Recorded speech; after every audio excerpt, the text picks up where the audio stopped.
The phone call lasted 4 minutes and 12 seconds. Elijah Carter knew because he counted.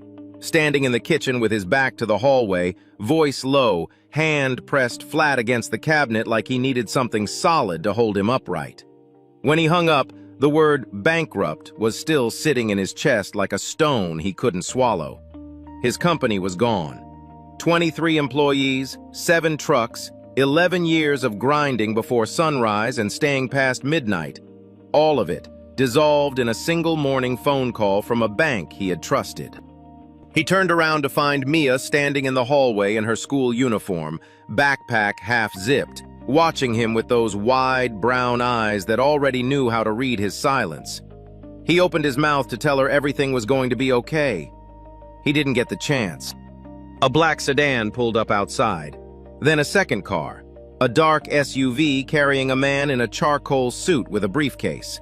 Then Denise stepped out, in heels and a blazer, like she was walking into a closing argument, because she was. She didn't ring the bell.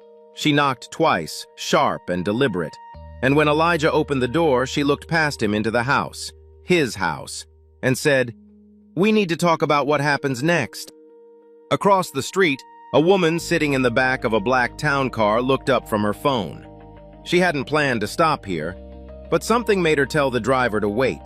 She watched. If you've ever watched someone get hit with everything at once and still refuse to fall, this story is for you.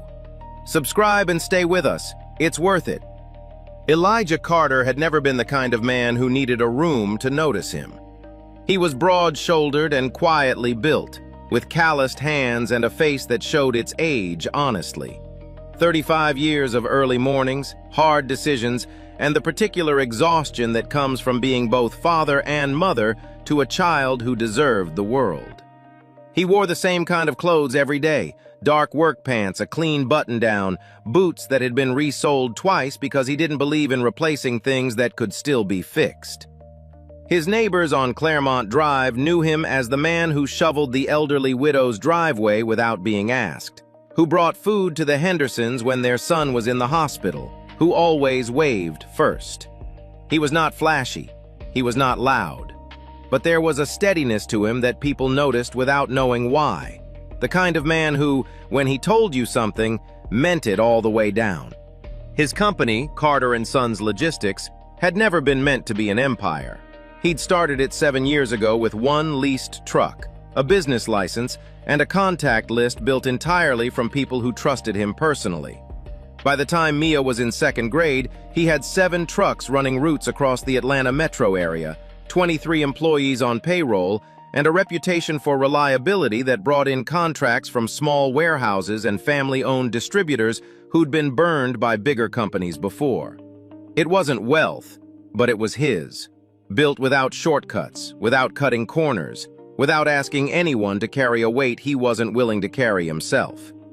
When the pandemic hit the supply chain and fuel costs climbed, and 2 of his largest clients delayed payments for months, Elijah dipped into his personal savings rather than cut staff.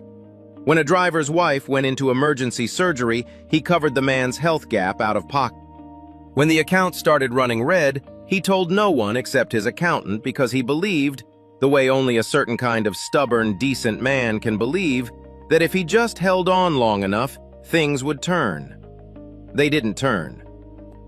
Mia Renee Carter was 8 years old and already possessed of an old soul. She had her father's eyes and her grandmother's habit of tilting her head slightly when she was thinking hard about something. She loved chapter books about animals, hated math worksheets, and kept a stuffed rabbit named Button that had been washed so many times its fur had gone from white to the color of old cream. She was the kind of child who noticed when the adults around her were pretending to be fine, who would quietly bring her father a glass of water when he was sitting too still at the kitchen table, who would say, "I'm not hungry," when she suspected money was tight, even though she was always hungry. She had been the axis of Elijah's world since the day she was born, and she knew it, and she tried in her 8-year-old way to be worthy of it, which sometimes broke his heart quietly and completely. Denise Warren had married Elijah when they were both 26 and optimistic about different things. She was sharp and attractive, and had an appetite for comfort that she mistook for several years for ambition. When Carter & Sons was growing, she attended the company dinners, posted photos with a proud smile, and allowed herself to be referred to as a partner in the venture, even though she had contributed nothing structural to it. When the marriage began to fray, over money, over priorities, over Elijah's stubborn insistence on doing things the right way even when the right way cost more, she left with efficiency and very little grief. The divorce had been final for 3 years. In those 3 years, she had visited Mia 14 times. Elijah had kept count without meaning to, the way you count things that hurt. Denise hadn't objected to him having primary custody because it was convenient. She was building a new life. And a child with a bedtime and a school schedule didn't fit cleanly into it. That was the understanding, unspoken and real. Until now. Victoria Langford was, by any objective measure, one of the most powerful women in American business. The founder of Langford Global, a diversified investment group with holdings in real estate, clean energy, and small business development, she had appeared on enough magazine covers and conference stages that her face carried the particular smoothness of someone accustomed to being looked at and assessed.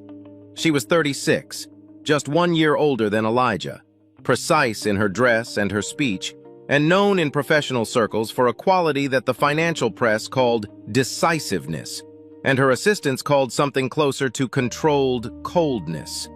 She did not do things without reason. She did not linger. She did not revisit.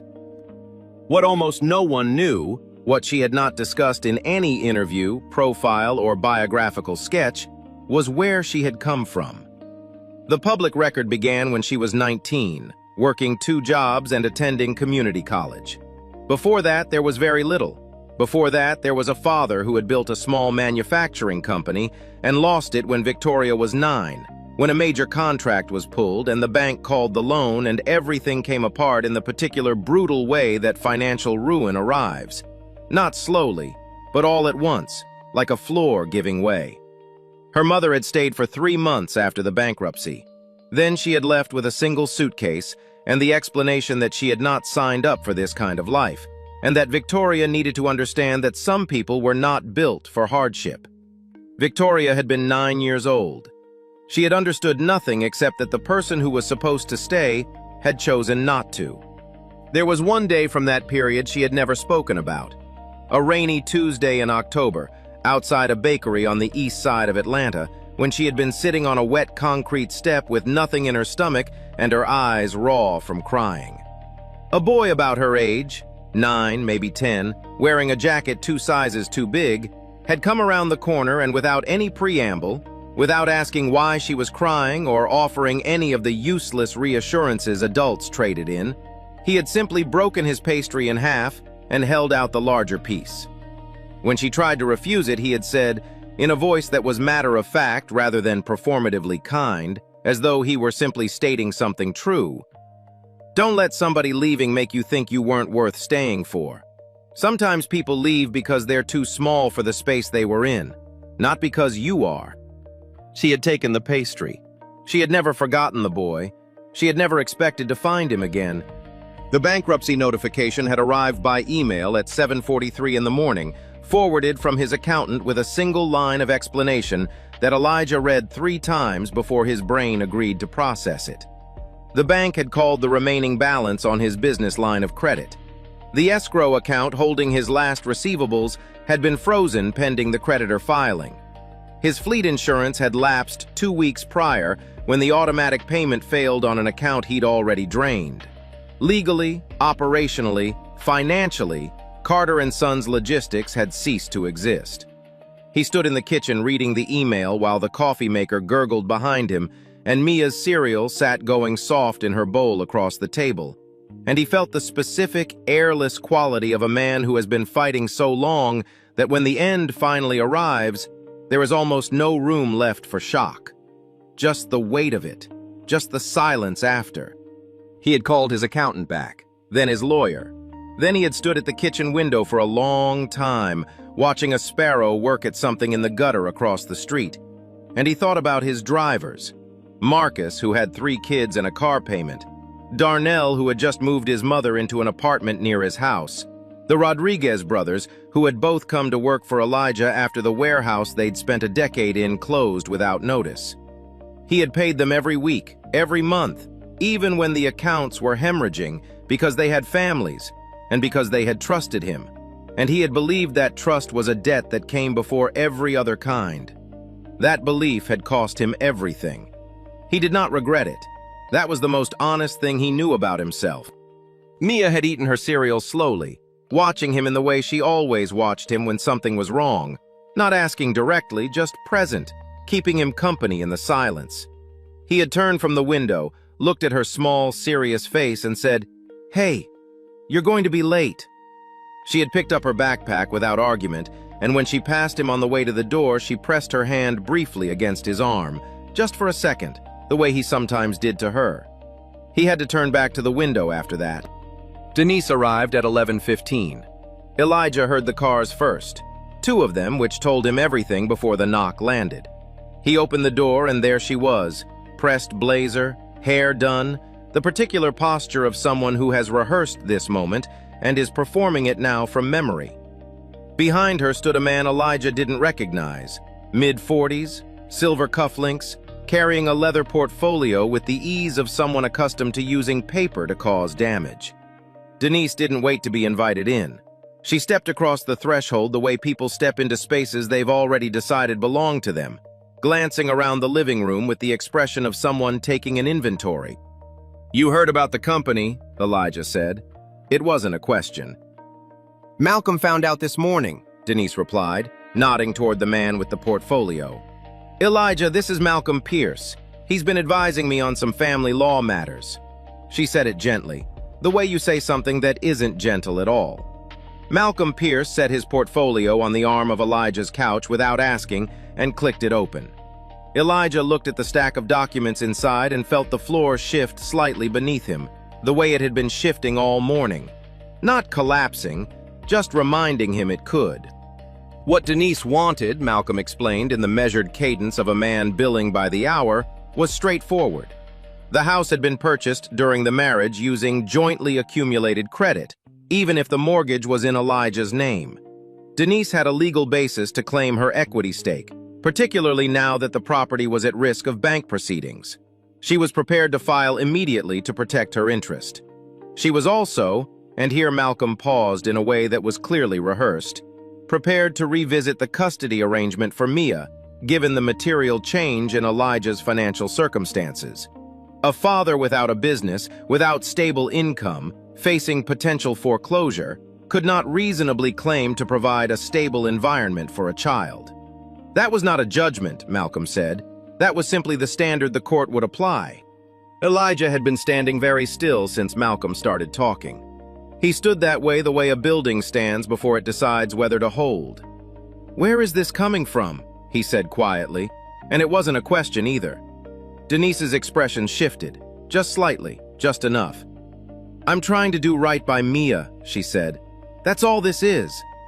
You've seen her 14 times in 3 years. The words came out flat, without heat, which somehow made them heavier. "Things change," Denise said. "Circumstances change. You know that better than anyone right now."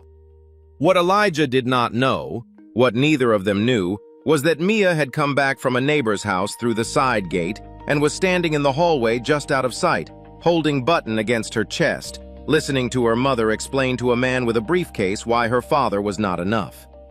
Children absorb these moments in ways that don't show immediately on their faces. They file them somewhere deep, somewhere below language, and carry them for a long time. Mia stood very still and listened and pressed Button harder against her sternum and tried to understand what it meant when the person who was supposed to love you unconditionally arrived with a lawyer. Across the street, Victoria Langford's town car had been idling for 20 minutes. She had told her driver to stop when she saw the second vehicle pull up. Professional instinct, the faint alarm of someone who has learned to read a scene before walking into it. She was supposed to be conducting a preliminary survey of this neighborhood for a community investment proposal her team had flagged. She had the neighborhood demographic reports on her tablet.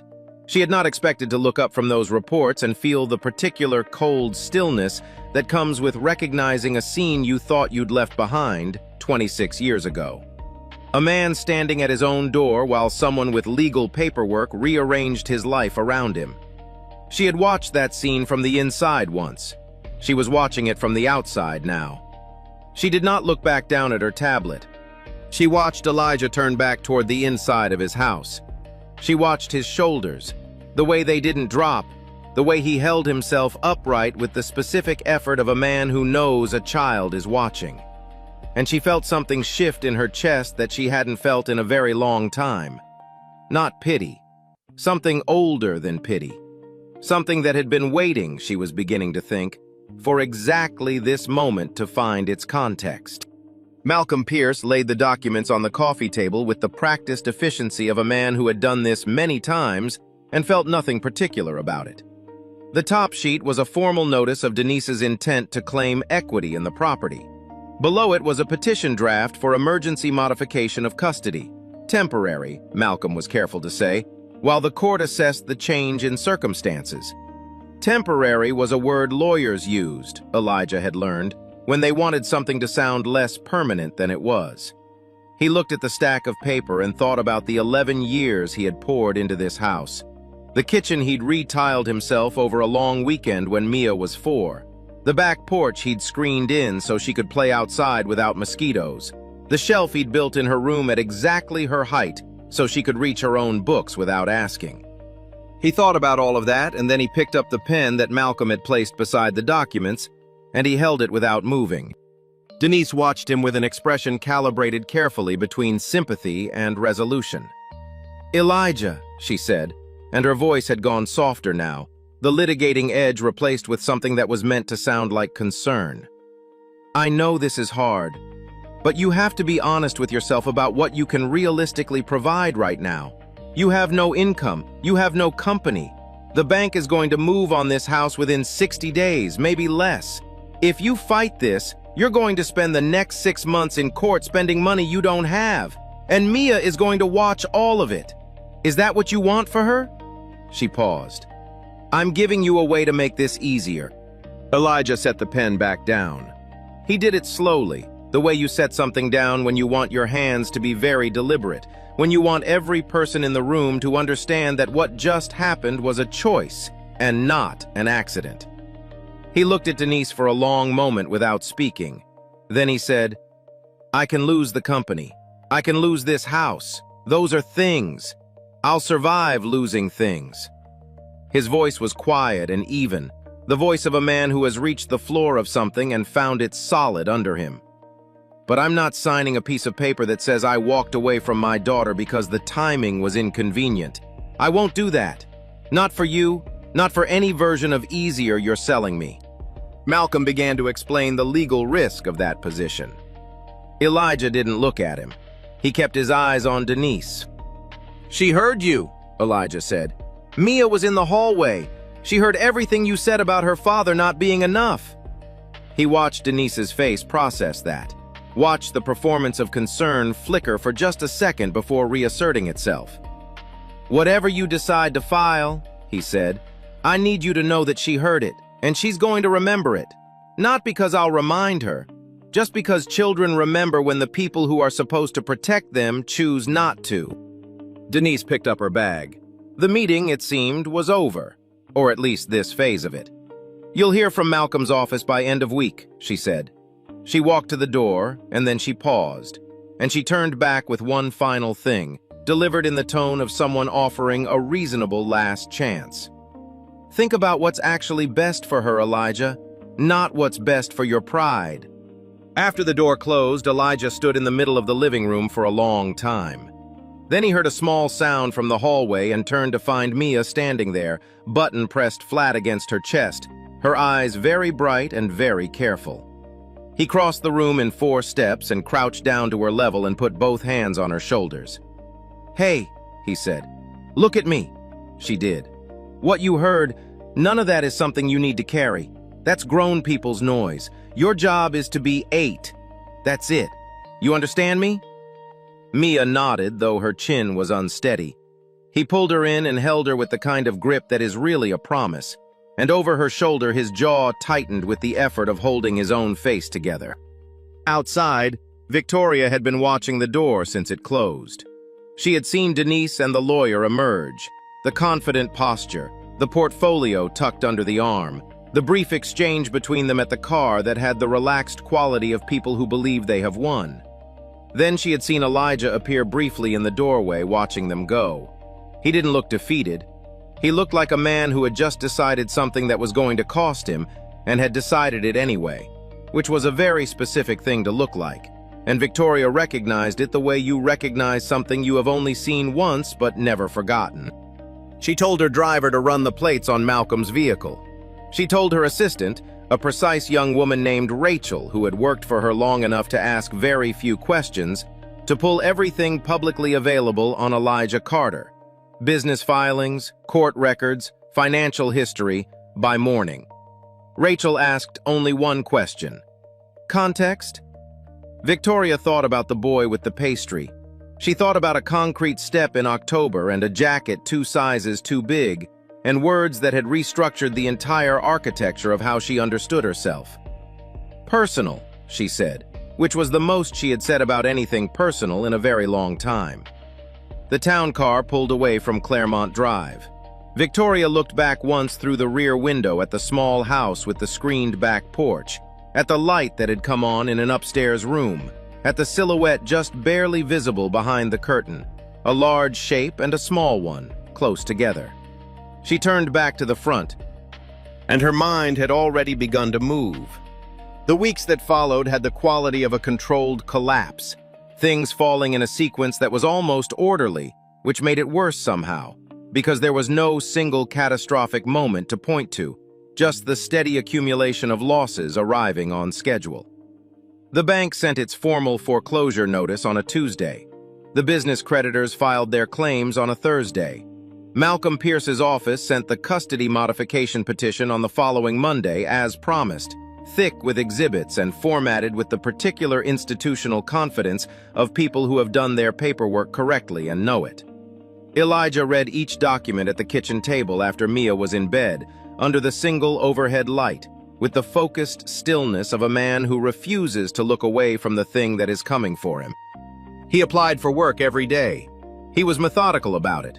Logistics coordinators, warehouse operations managers, fleet supervisors, dispatch roles at regional carriers. He had 11 years of operational experience and a track record of building something from nothing, which should have counted for something and mostly didn't, because the first thing any HR system surfaced when his name went through was the bankruptcy filing, and after that, the pending legal proceedings. One hiring manager, a decent enough man at a mid-size freight company in Marietta, told him off the record that he wanted to bring Elijah in, but that legal had flagged the litigation, and they couldn't move forward until it resolved. He thanked the man and drove home and didn't say anything about it to Mia, who asked how the interview went and accepted, "Still waiting to hear," with the patient diplomacy of a child who has learned that some questions get answered later. In the evenings, after Mia was asleep, Elijah did gig work. He drove for a delivery platform using a friend's vehicle, which paid enough to cover groceries and Mia's school lunch account. He helped a neighbor move furniture on 2 separate weekends. He did a weekend of labor for a contractor he knew from church who was rehabbing a property in Decatur. He didn't tell anyone about this, not because he was ashamed, but because he didn't want it to become a story that reached Mia's school, where Denise had already begun her campaign. Because that was what it was, a campaign, methodical and social, and not without a certain cynical intelligence. Denise had started appearing at school pickup twice a week, which she had not done in 3 years. She brought small gifts for Mia's teacher. She introduced herself to the other parents with the warm, slightly sorrowful manner of a woman navigating a difficult situation with grace. She told people, carefully and without specifics, that she was trying to be more present now that Mia's home situation had become unstable. She didn't say anything overtly false. She was too careful for that. She simply shaped the available facts into a narrative that served her, and she distributed that narrative to an audience that had no reason to doubt it. Malcolm had advised her well. The strategy was not to destroy Elijah's character, but to make his circumstances speak for themselves. A bankrupt man, an uncertain address, a pending foreclosure, a child who had been, until recently, the sole responsibility of a father whose financial judgment had demonstrably failed. On paper, in the format that family court required, this was a compelling argument. It had the terrible advantage of being constructed entirely from true things arranged to produce a false impression. Mia felt it, the way children feel atmospheric pressure changes before the weather shifts. She became quieter at home, more watchful. She stopped asking for things, snacks, new markers for school, the particular brand of yogurt she liked, in a way that was clearly deliberate, clearly her attempt to cost less. One evening, Elijah found her in her room with her piggy bank open, carefully counting out quarters, and when he asked what she was doing, she said she was saving up in case they needed it. He sat down on the floor next to her and gently pushed the coins back into the bank and told her that was his job, not hers. She looked at him with those two old eyes and said, "I know, Dad. I just want to help." He stayed on the floor next to her for a long time after that, just being there. One night, after he'd read to her and turned off the light and was almost to the door, she said, "Dad?" He stopped. "If we lose the house," she said carefully, in the tone of someone who has been thinking about a question for a long time before asking it, "does that mean the judge thinks you can't take care of me?" He came back to the bed and sat down on the edge of it. "The judge looks at a lot of things," he said finally. "But the most important thing isn't a house or a bank account. It's whether somebody shows up. And I have never, not once in your whole life, not shown up." She was quiet for a moment. Then she said, "I know," and turned over toward the wall, and he sat there until her breathing steadied. Rachel delivered the full research file on Elijah Carter to Victoria's desk on a Wednesday morning. Victoria read it in her office with the door closed, which was unusual. The document ran to 41 pages. It included the bankruptcy filing, the creditor claims, the custody petition, and 3 years of business records reconstructed from public filings. It also included the things that didn't show up in court documents. Payroll records showing Elijah had continued paying staff for 4 months after his accounts went into deficit. A hospital billing record showing a lump sum payment to Grady Health System made from his personal account for a non-family member. A property record showing he had co-signed a lease for an employee facing eviction.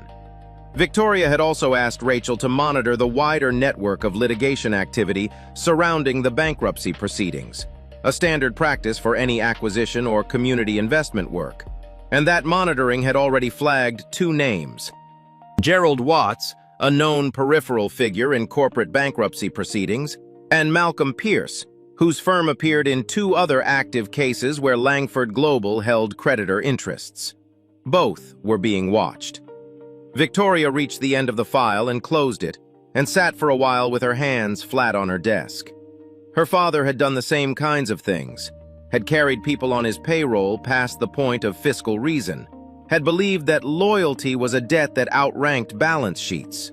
Her mother had called it weakness. Victoria had spent 26 years building an empire, partly to prove that her mother's version of strength was the only kind that survived. Sitting with this file, she was no longer certain that was true. She opened her desk drawer. In the back, behind a box of business cards, was a small tin with a tight-fitting lid, the kind used for mints or small keepsakes. She had placed the folded square of wax paper inside it years ago and sealed the edges with a strip of clear tape. Not as a sentimental gesture, but as a practical one. She had wanted it to last. She didn't open it now. She just rested her hand on the lid for a moment, then closed the drawer and reached for her phone. The man who came to see Elijah on a Thursday evening was named Gerald Watts, mid-50s, with the look of someone who had spent a long time in rooms where money changed hands and had absorbed the texture of those rooms into his posture, his handshake, the particular way he smiled that stopped just short of his eyes. He had been referred, he said, by a former associate of the logistics industry who knew Elijah's situation and believed he might be able to help. He asked if they could sit down. Elijah brought him to the kitchen table because the living room still had boxes in it that he hadn't found the will to fully unpack or repack, and the kitchen at least was orderly. Mia was at a neighbor's house for the evening. The apartment was quiet in the way apartments are quiet when you are aware of everything that isn't in them anymore. Gerald Watts explained his proposition with the smooth efficiency of a man who had rehearsed it enough times that it had stopped sounding like a proposition and started sounding like a favor. He represented a group of investors who had been monitoring the Carter and Sons bankruptcy proceedings. They were prepared to provide Elijah with a lump sum, enough to retain competent legal counsel, satisfy the arrears on the property, and present the court with a picture of financial stability that would neutralize Denise's custody argument. The figure he named was specific and real, and would have solved every immediate problem Elijah was facing. The condition was equally specific. Elijah would need to provide a sworn declaration stating that the primary cause of the company's financial failure was mismanagement by 3 named former employees, a dispatcher and 2 operations coordinators who had worked for Carter and Sons for a combined total of 19 years, and who had, as far as Elijah knew, done their jobs with complete honesty and competence. Gerald Watts was careful to frame this as a matter of legal strategy rather than dishonesty. The declaration, he said, would be technically arguable. It would shift liability in ways that served the investors' interests in the bankruptcy proceedings. It would not, he implied, cause these former employees any harm that couldn't be managed. He said this last part with the confidence of someone who has decided that the harm other people absorb from his arrangements is not really his category of problem. Elijah listened to all of it without interrupting. When Gerald Watts finished, there was a pause, and in that pause, the kitchen felt very still. The refrigerator hummed. A car passed outside. Elijah looked at his hands on the table, the calloused palms, the faint scar on his right index finger from a loading dock accident 6 years ago.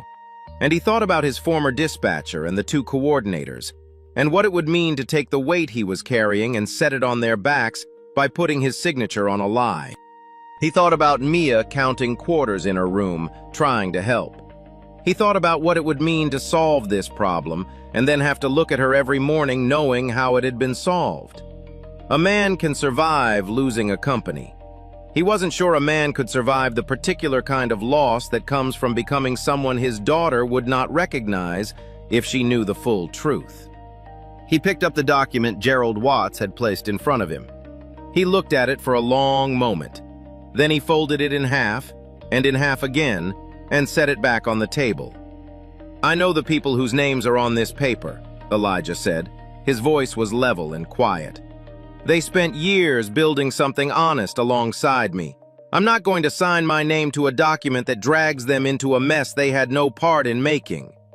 He looked at Gerald Watts directly. "My company failed because I made decisions that prioritized people over margins. That's the truth. If the truth isn't good enough for the court, then I'll face whatever the court decides. But I'm not going to fix my life by destroying someone else's." He stood up. "I think we're done here." Gerald Watts left without the document.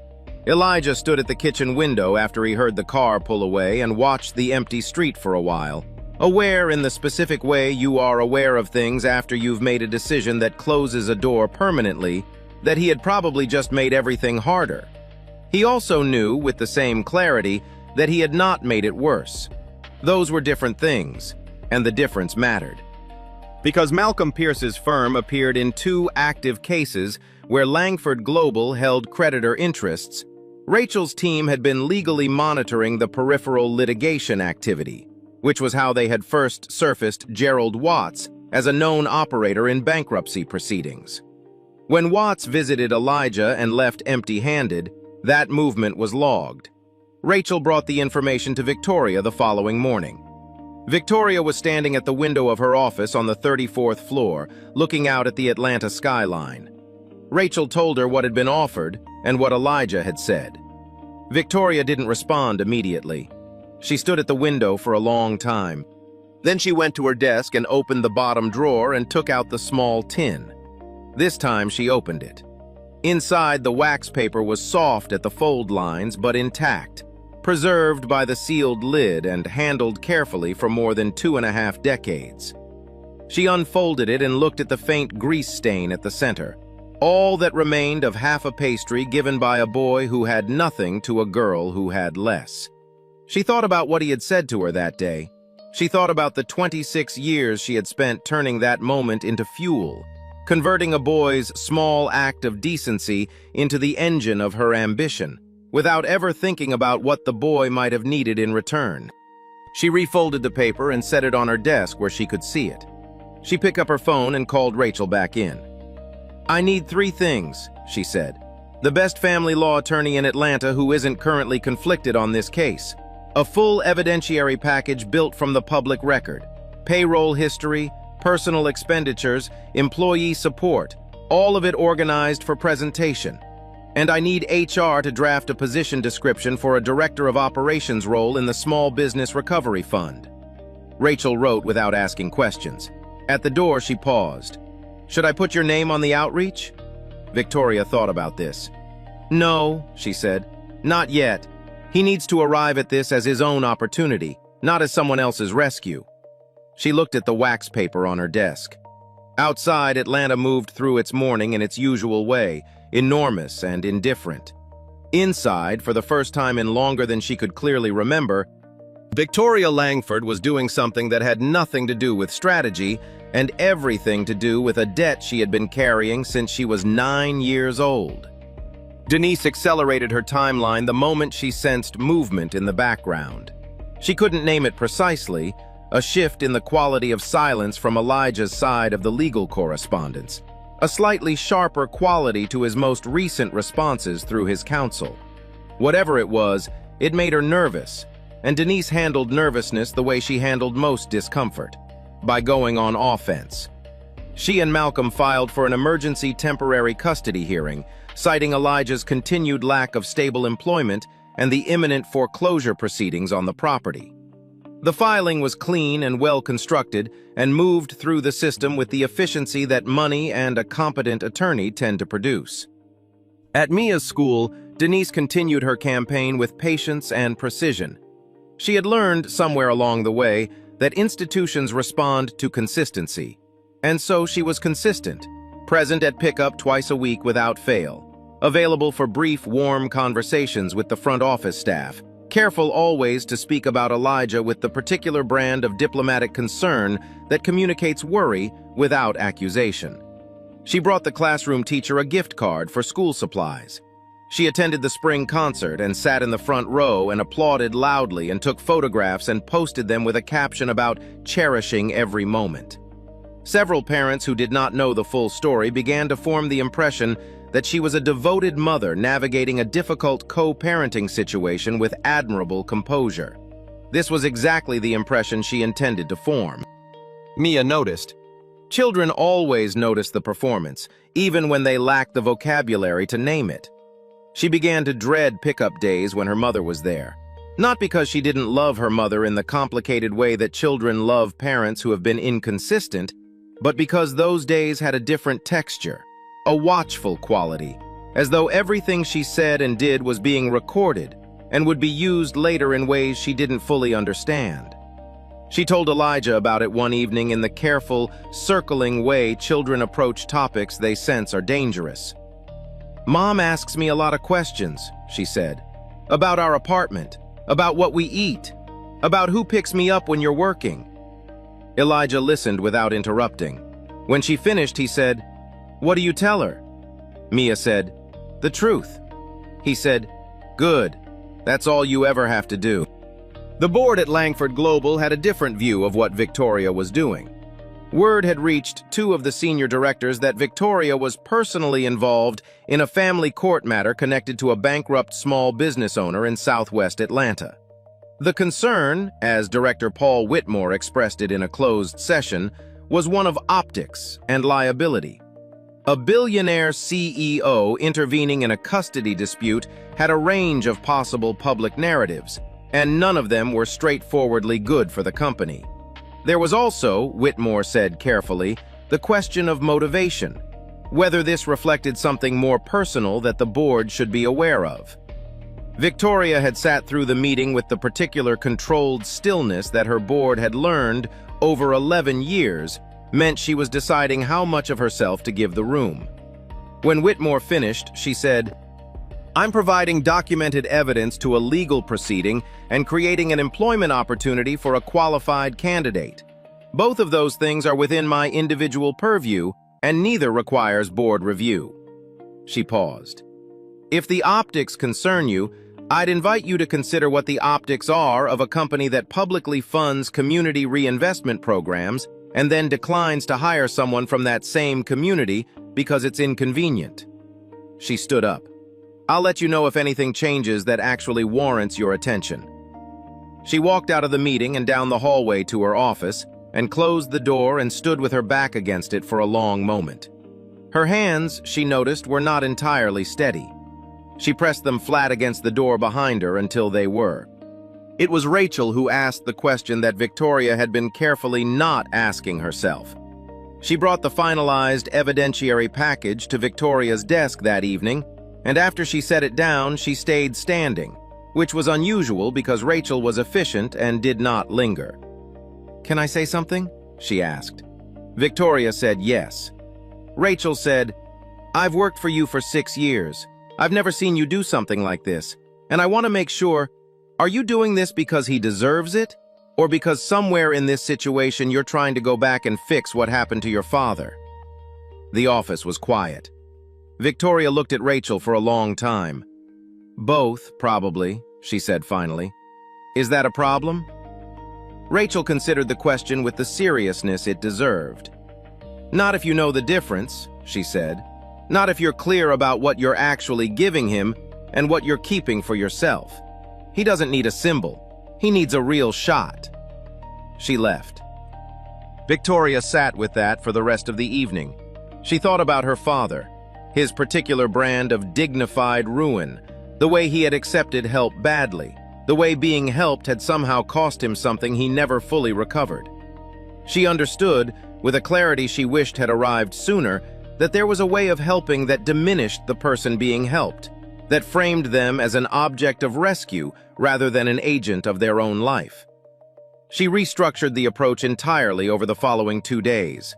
The evidentiary package would go to Elijah's new attorney, a woman named Carol Breslin, the best family law litigator in Atlanta, retained without Victoria's name attached, presented to Elijah simply as a referral from a legal aid network. The employment offer would come through the official Langford Global hiring process, not as a favor, but as a real posting that Elijah would need to interview for and earn. The evidence would be presented at the hearing by Elijah's own counsel, in Elijah's own voice. Victoria would not appear unless she was needed. She would not be needed for his victory. She would only be needed, if at all, to tell the truth, and that, she had decided, she could do without making it about herself. The preliminary hearing was held on a Wednesday morning in a courtroom on the 4th floor of the Fulton County Courthouse, in one of those rooms that managed to feel both institutional and intimate. Wood paneling gone dull with age, fluorescent light that flatters no one, a stillness that amplifies every sound. Elijah arrived early in a suit he had pressed himself the night before, sitting at the respondent's table with Carol Breslin, who was small and precise and had the quality of someone who had stopped being impressed by opposing counsel sometime around her 2nd year of practice. She had reviewed the full evidentiary package, asked Elijah a series of questions that were more like surgical instruments than conversation, and told him to answer everything directly and let her handle the framing. He had agreed. He was not accustomed to letting other people handle his framing, but he had learned enough in the past 2 months to understand the difference between pride and stubbornness. Denise and Malcolm arrived 5 minutes before the session opened. Malcolm was in a dark suit with a tie that communicated seriousness without severity. Denise wore something quietly expensive in a neutral color, her hair understated, her expression arranged into the particular combination of resolve and reluctant sadness that she had been practicing. They took their places at the petitioner's table, and Malcolm organized his materials with the unhurried confidence of a man who believes the outcome is already determined and the hearing is largely procedural. Malcolm opened with a portrait of circumstances, not of character, but of conditions. He walked the court through the bankruptcy filing, the creditor claims, the foreclosure proceedings, the absence of stable employment. He was thorough and accurate, and the picture he assembled from true facts was of a man in free fall. No company, no income, no stable address within the next 60 days, no demonstrable plan for financial recovery. He submitted the documentation without drama and let the numbers speak. Then he turned to Denise, who testified about her concerns for Mia's stability with the measured emotion of someone who has rehearsed sincerity until it is indistinguishable from the real thing. She said she loved her daughter. She said she only wanted what was best for her. She said the word stability 7 times, which Carol Breslin counted quietly at her table and noted on her legal pad.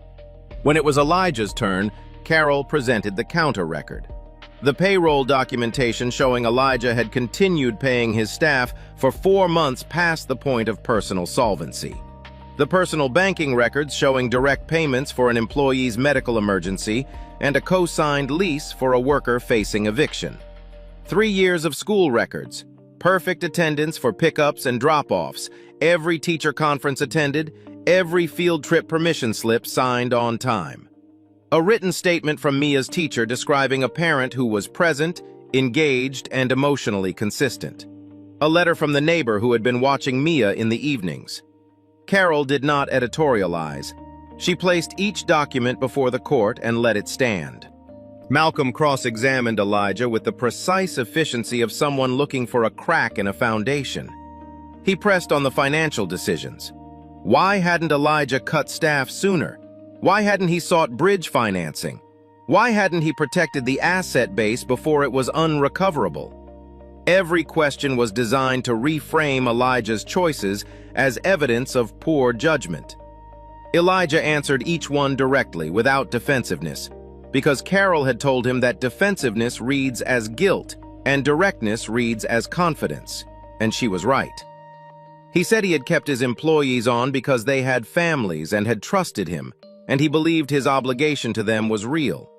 He said he had not sought bridge financing because the terms available to him would have required collateral he didn't own free and clear, and borrowing against an encumbered asset to delay an inevitable outcome would have cost his staff more in the end.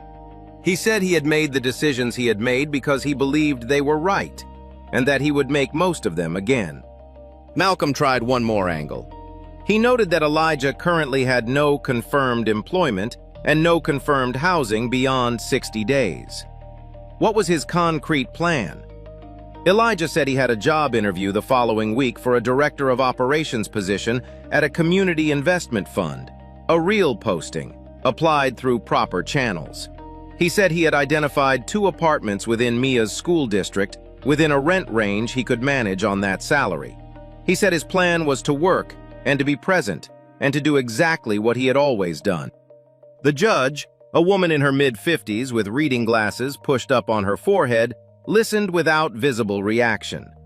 When the presentations concluded, she asked Elijah one question directly. She said, "Mr. Carter, in your own words, what do you want this court to understand about you as a father?" The courtroom was quiet. Elijah looked at his hands for just a second, and then he looked up. "I've never left," he said. "Not once. Not when things were good. Not when they went bad. Not when someone put a piece of paper in front of me and told me it would be easier to walk away. I've never left. That's not a legal argument. That's just the truth." He paused. "Mia knows it. She's known it her whole life. I'd like the court to know it too." The judge gave both parties 2 weeks to submit final supporting documentation and indicated she would issue her determination within 30 days. Elijah had walked in with nothing but the truth, and he had said it clearly, and it had been heard. He drove home in a borrowed car and found Mia at the kitchen table doing homework with Button propped against the pencil holder. She looked up. "How did it go?" He sat down across from her. "We told the truth," he said. "Now we wait." She nodded, with the gravity of someone who understands that some things cannot be rushed, and turned back to her worksheet. At the back of her math page, in the margin, she had drawn 2 small figures holding hands. The call came on a Friday afternoon, 11 days after the hearing. It was Malcolm Pierce, not Denise, which told Elijah something before the man had said a single word, because Malcolm only called directly when he was delivering something he wanted to observe land in real time. His voice had the measured warmth of a man who has decided to reframe a threat as an act of generosity. He said that Denise had been reflecting on the proceedings and had concluded that a prolonged legal battle was in no one's interest, least of all Mia's. She was prepared to propose a resolution. Would Elijah be willing to meet, informally, no stenographers, no formal record, to discuss terms that might make the court process unnecessary? Elijah told him he would call back. He set the phone down and sat at the kitchen table and thought about what informal meant in Malcolm Pierce's vocabulary. He called Carol Breslin.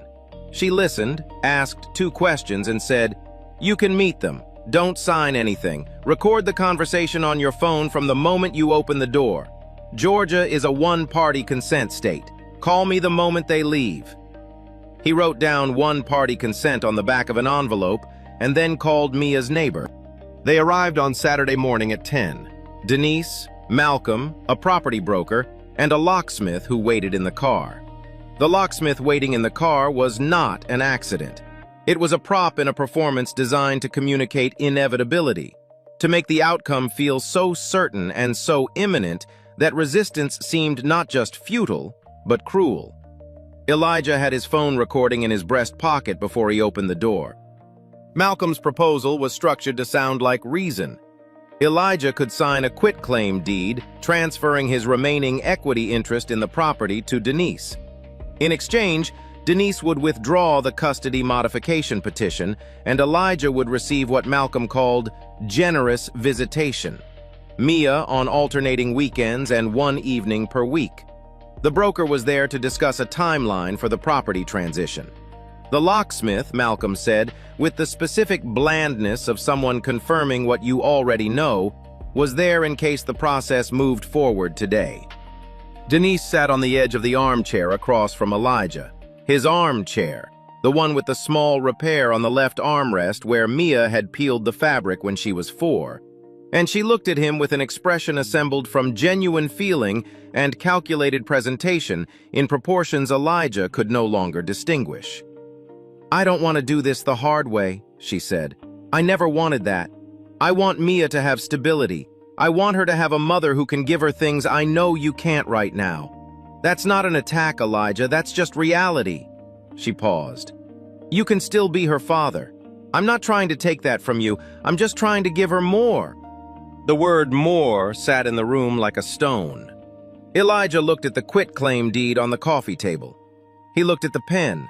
A nice pen, the kind that costs $40 and is used to sign documents that are meant to feel significant.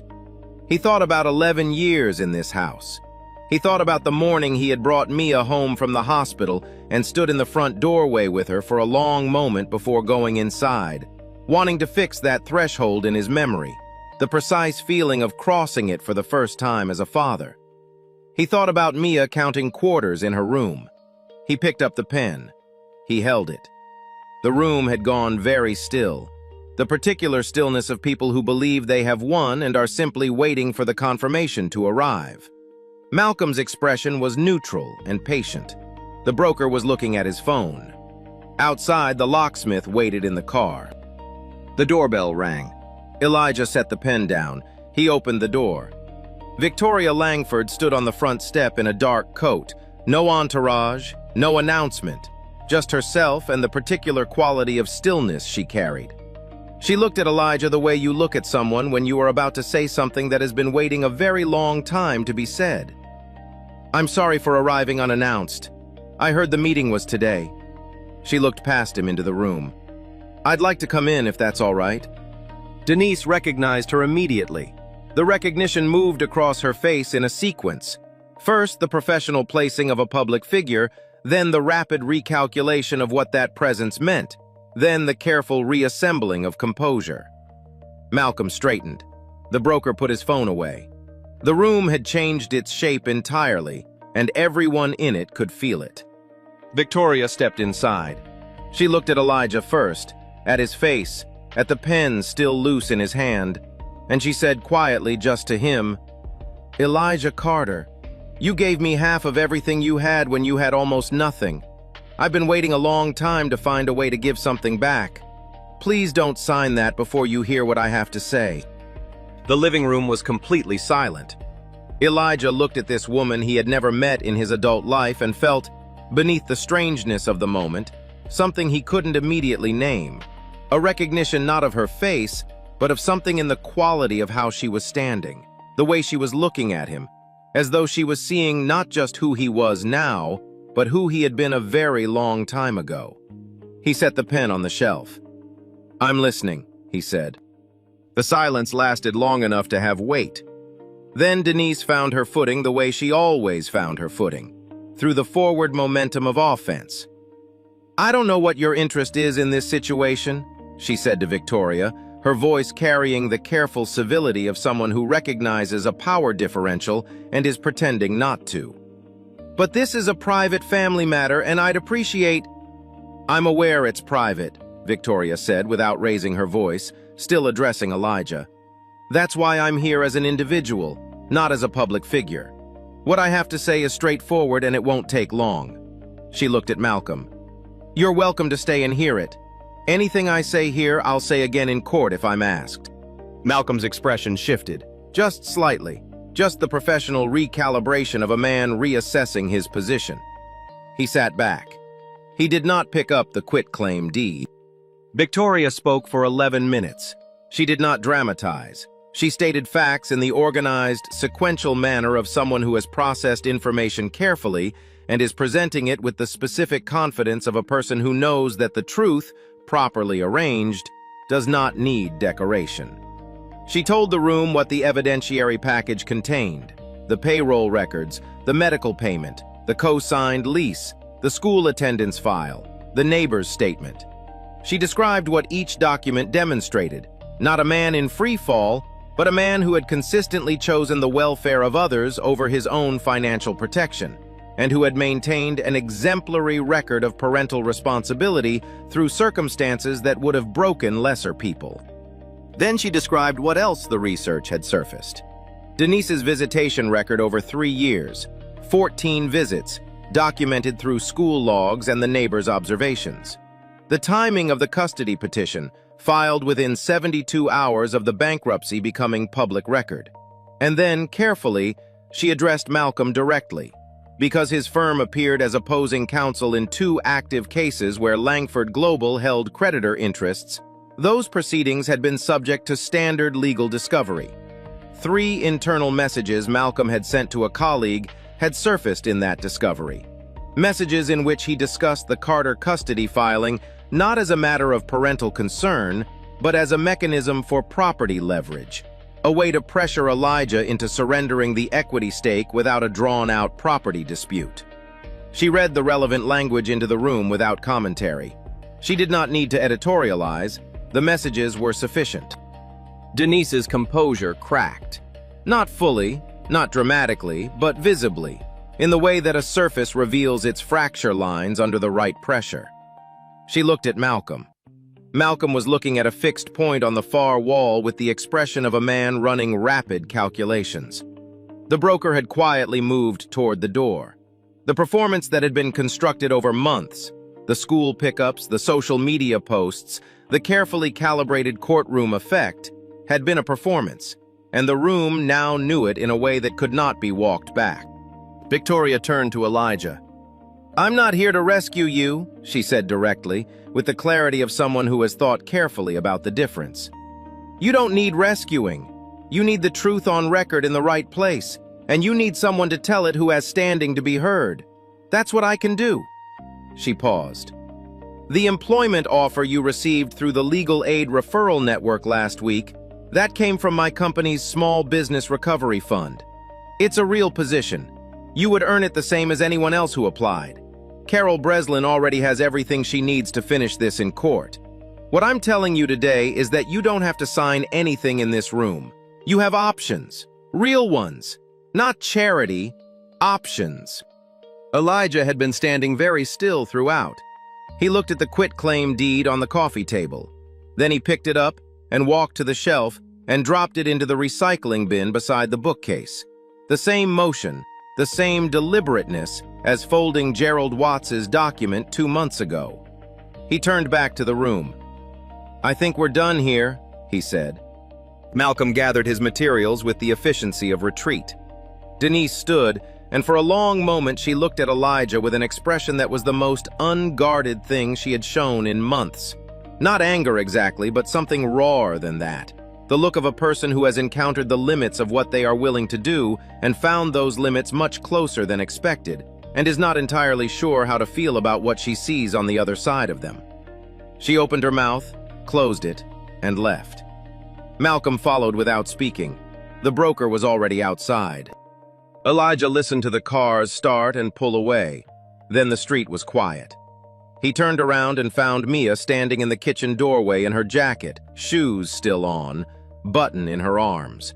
She had come in through the back while the adults were talking and had stood there long enough to hear the end of it. He crossed the room and crouched down to her. She said, "Is it over?" He said, "Getting there." She looked at Victoria with the frank, assessing gaze of an 8-year-old who has decided to form her own opinion. "Are you the lady who helped my dad?" Victoria looked at her evenly. "Your dad helped me first," she said. "A long time ago. I was just returning something I owed him." Mia considered this with great seriousness. Then she nodded as though it made complete sense and went to put her backpack down. The final hearing, 3 weeks later, unfolded with the quiet momentum of a thing that has already been decided by the weight of evidence. Carol presented the complete record. Victoria provided a written statement, factual, unadorned. The court heard from Mia's teacher, from the neighbor, and from Elijah's former employees who came without being asked, who had heard what was happening and had decided independently that a debt of loyalty was owed.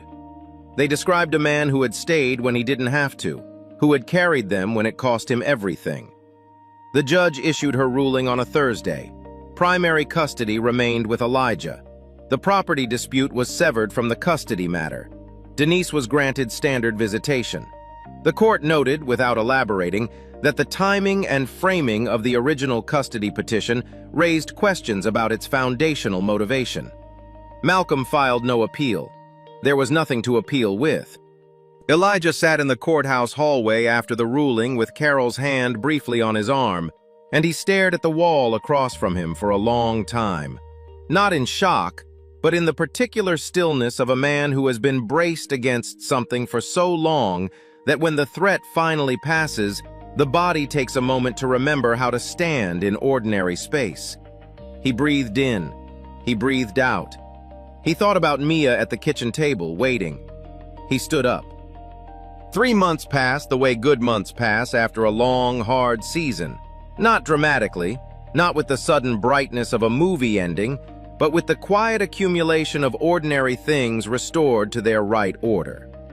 Elijah and Mia moved into a 2-bedroom apartment on Sycamore Street, 4 blocks from her school, on the ground floor of a building with a small courtyard where someone had planted tomatoes in clay pots along the south-facing wall. The apartment was smaller than the house on Claremont Drive. The ceilings were lower. There was no back porch, no screened yard, no shelf built to Mia's exact height. But it was theirs, clean and quiet and free of the specific weight that had saturated every room of the old house in those final months, the weight of things about to be lost. Elijah repainted Mia's room on a Saturday while she supervised from the doorway, rotating between 3 opinions about the color until they settled on a yellow that she described as the color of a good morning, which he thought was the best description of a paint color he had ever heard. He started at Langford Global's Small Business Recovery Fund the following Monday. The interview had been real. 3 rounds, a case presentation, a panel that included 2 fund directors and an outside evaluator who had no knowledge of his history with Victoria. He had prepared for 2 weeks, treating it the way he had treated every important thing in his life, with complete seriousness and without shortcuts. He got the offer on his own merits, which mattered to him in a way he hadn't fully articulated until the moment the offer letter arrived, and he felt something in his chest unclench that had been tight for a very long time. The work suited him in the way that work suits people when it connects their experience to a genuine purpose. He spent his days with small business owners who were where he had been, overextended, under-resourced, caught between their obligations to their people and the arithmetic of survival. He told them the truth about what had happened to him, because he had found that truth was more useful to frightened people than reassurance. Victoria saw the change in him across a series of brief interactions in the first weeks. A check-in meeting, a staff introduction, a conversation in the building's small kitchen that lasted longer than either of them had planned.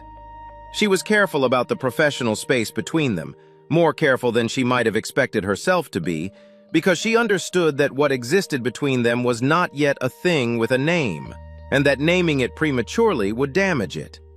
What she knew was that being around him had the particular effect of making her aware of the difference between the life she had built as armor and the life she might build for other reasons. One afternoon, about 6 weeks into his position, Elijah stopped by her office doorway and said, "I've been trying to figure out how to say this correctly for a while, so I'm just going to say it directly. What you did for me? I understand why you structured it so I wouldn't feel like I owed you, and I appreciate that. But I want you to know I see what it cost you. The board meeting, the exposure, putting yourself into a story you'd kept private for 30 years. I see that, and I'm grateful for it. Not because it saved me, because it reminded me that the way I've been living hasn't been wrong. I needed that reminder. That was the actual thing." Victoria looked at him for a long moment. "You gave me the same thing when I was 9, she said. "You just didn't know it." They stood there for a moment in the particular silence of people who have said something true to each other and don't need to add to it. Then he said he had a 3 o'clock, and she said she knew, and he went down the hall. The day that resolved everything quietly, without ceremony, was a Tuesday in October. Elijah walked Mia to school in the thin morning light, the trees along Sycamore Street in the early stages of turning, the air carrying the first real edge of autumn. At the school gate, Mia stopped and reached into her backpack with the focused attention she brought to things that mattered to her. She produced a small package wrapped in a paper napkin, a piece of coffee cake from the bakery 2 blocks from their apartment, where Elijah took her on Sunday mornings. She had wrapped it carefully and saved it. He watched her cross the schoolyard and then stop, because there was a girl sitting alone on the bench near the fence, hunched into herself, face turned down, the posture of someone trying to take up less space than she needed. Mia changed direction without hesitation. She sat down next to the girl and held out the package and said something Elijah couldn't hear from the gate. The girl looked up. She took the package. Something in her shoulders released. Elijah stood at the gate and did not move for a long time. He thought about a rainy Tuesday 26 years ago, and a concrete step, and a jacket 2 sizes too large, and a girl who had needed someone to stay. He thought about how that moment had traveled, forward through Victoria's life, forward into this morning, forward into Mia's small hands, and whatever the girl on the bench would carry with her from this day. He thought about how the largest things that happen to us are sometimes the ones we do without knowing we are doing anything at all. The bell rang. Mia waved at him from the door. He raised his hand. He watched her go inside. Then he turned and walked toward the rest of his life, in the ordinary golden light of a Tuesday in October, feeling, for the first time in longer than he could clearly name, completely, solidly, entirely himself. Elijah lost his company, nearly lost his home, and came within a signature of losing his daughter. But the one thing no one could take from him was the way he chose to treat people when it cost him everything. And that's the thing that saved him in the end. Not the money, not the connections, but the simple fact that kindness travels. It moves forward through time in ways we can't predict and can't control, and it finds its way back. If this story stayed with you, if you know someone who's holding on right now, trying to do right by their kids when the world is making it very hard, share this with them. And if you want more stories like this one, subscribe and stay with us. There's more worth hearing.